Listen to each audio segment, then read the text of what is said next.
What felt like a blowout loss turned out to be a one-score loss to the Houston Texans, which by far seemed to be a Super Bowl contender on paper with the offense and the defense that they've built. But the Chicago Bears have come into NRG Stadium and, defensively showed up, but the offense, well, I guess you could say that they did not show up whatsoever. What is up, guys? Welcome back to Soback Sports, and I'm so back with another video. And today I'm just going to be doing a deep analysis, really, of what really happened on Sunday, what went wrong, what were the positives, and, what are some key takeaways going into the next game against the Indianapolis Colts. But before we get into this video, please don't forget to like and subscribe. It really means a lot to the channel and really helps me create content like this for you guys. So please subscribe. And we're on the road to now 1,000 subscribers. So please hit that bell icon, hit that subscribe button, and let's get on with the video. And let's talk about the positives right now, because we really need the positives, especially when talking about this game. The game started out pretty well, if you think about it. Caleb offensively was, hitting his passes. At one point, he was like 7 for 7, if I remember correctly. But it pretty much went downhill in terms of play calling and overall things in general. But before we get more into that, that's more, the negatives. The positives, defense showed out. I can't thank the defense whatsoever, because these last two games offensively, we have not looked good. And the defense has been bailing us out left and right and essentially held the Houston Texans to 19 points, which is arguably impressive and a very insane feat as well.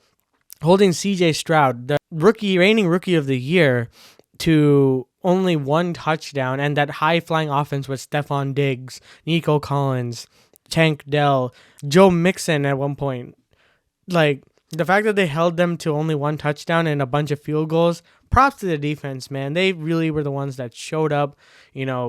Defensively, scheming-wise, they looked great. Made CJ uncomfortable at some points, but there were moments in the game where coverages and started breaking down, but it felt like as soon as they got into the red zone, the defense took care of business. And that's really one thing I really appreciate, because while the offense is trying to figure its shit out.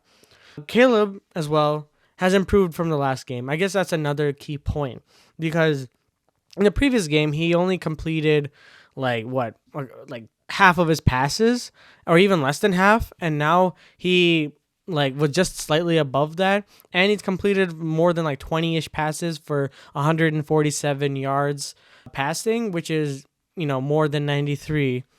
Whoop-de-doo, and, overall, like I said in the beginning of the video, where he was hitting his targets, whether it was a quick slant, which ever since we did that one quick slant, we never saw that ever again, which I don't quite understand why. Shane Waldron, I'm talking to you.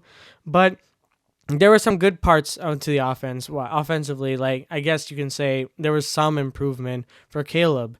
But the defense helped a lot, gave us a chance, essentially, to win this game, especially or at least tie the game when it came down to the last possession. But I guess that really ends all the positives, because while it was a learning curve game, it wasn't necessarily we did face a Super Bowl contender. Let's keep that in mind. But I think there were more negatives than positives. And let's start off with the main negative. And I think it's been, seen, especially with all the sacks that Caleb took. The offensive line sucked. The offensive line was horrendous. You can look up any adjective for the offensive line, and it was that. And there are some key factors to that. One being the offensive line scheming has been brutally bad for Caleb. When it comes to, running plays, utilizing DeAndre Swift, there were no gaps created whatsoever for any running back to go through. And yes, we can say DeAndre Swift didn't really have a good game either, because he only had 18 yards. But there were no opportunities for him to, extend plays, because not only with the play calling from Shane Waldron, but the fact that the play was for him to run through the offensive line when there was no gaps in the first place makes no sense. And that leads me to my next point in one particular person, and that is Nate Davis. Nate Davis, my guy. what are you doing here? What is your purpose on this offense? Because I don't see it. You've been doing this since you were in training camp. You have been sitting out. You have been lazy. You haven't been doing anything. And well, look what it's done. You're costing us opportunities for seeing Caleb's greatness and for him to develop. And because of the fact that you're not able to block properly, because you're seeing ghosts when blocking. And there was one egregious play where you didn't block no one, and it led to being like a line of scrimmage, getting back to the line of scrimmage.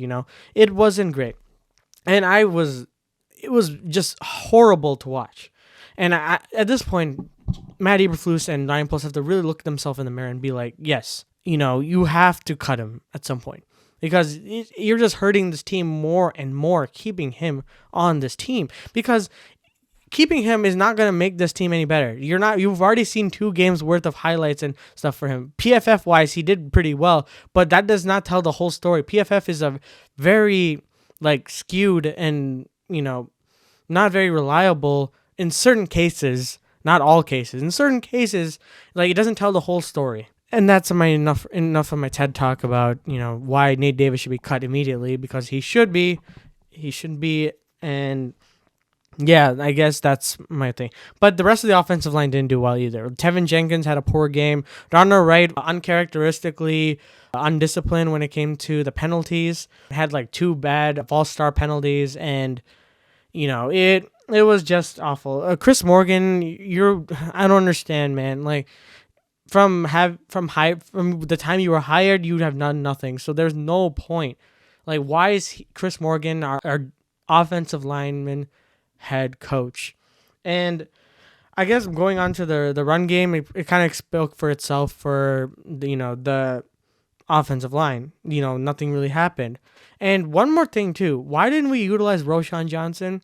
I know that the run game wasn't working, but at least try utilize him. We got him for a reason last year, so I don't know, why not try Roschon? Maybe as even a wide receiver, that why continue to push Swift through the offensive line when clearly it's not working?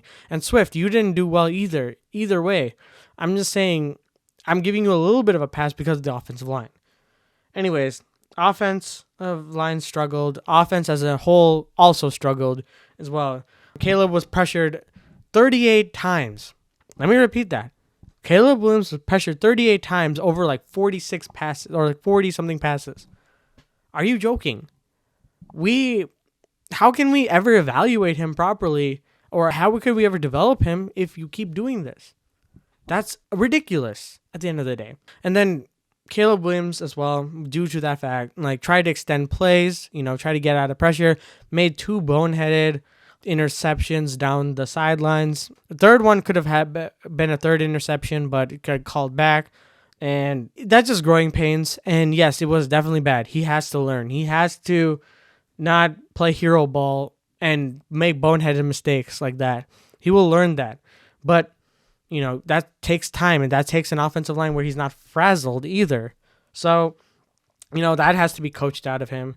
And then play calling was pretty awful too. Screens, checkdowns were galore against bad coverages too. There were so many screen passes that, had very few blockers, and it went for no gain. So then why call a screen pass or a check down in the first place? That made no sense. And Shane Waldron, it just begs the question, did we make the right decision by getting Shane Waldron? I'd like to give him more opportunity to prove himself, but it's not looking good, especially the first 2 games of the season against the Titans, which weren't that much, I'll give you a pass. It was your first offensive stunt with Caleb Williams, but this time it was kind of okay, I know it's the Texans, but give me something, enough of the safe nonsense or this stuff, more stuff down the field, more in the middle of the field. Do some quick passes, quick slants. If things aren't working, go utilize the small game, utilize shallow routes, do something. And Eberflus had 2 bad challenges. It was not good from Eberflus in that department. Defensively, great, he did fine, but as a coach, that just begs the question, was the Eberflus hire or rehire like worth it. And we really hope it should be, because we don't want the thing where after a first year head coach, Caleb has to have another head coach going into next season. So hopefully things work out in that department. It was a clear catch. I don't know why the hell did he even challenge that in the first place. I was absolutely like, what? It made no sense. The refs as well, no call for like an off the field punch to Roshan Johnson from Al Shair. That wasn't a penalty. Like, come on, refs, what are we doing here? Like, I know it was away from the field, and he had a helmet on, but still, like, there has to be some level of like accountability, right? Anyways, it was a very interesting game, and it just felt like all the potential was there, but it wasn't met offensively at all whatsoever. And it has to be in the next stretch of games. We have the Colts, we have the Rams, we have the Panthers. We have to really show off now, you know? And we can give it relatively a pass because the Texans were actually a solid team and they're going to be contending for Super Bowl. So, and the fact that we held them to 19 points is a pretty big feat in itself. So some key takeaways. O-line needs to be fixed as soon as possible. I don't know how. I think at the trade deadline, it's important that Poles addresses the offensive line for Caleb's sake, doing like a Montez Sweat type deal where, get something to get some great offensive line, get a center, get a regard or something, like, or move Tevin Jenkins around, make something work out. And yeah, I mean, offensive line has to be really fixed.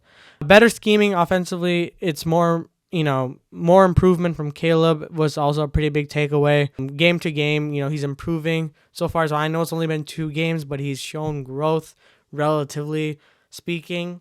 And no need to overreact, Bears fans. Like, I know it's very easy to overreact right now. It's week 2, and it feels like a lot of deja vu with Justin Fields, but it's not all bad.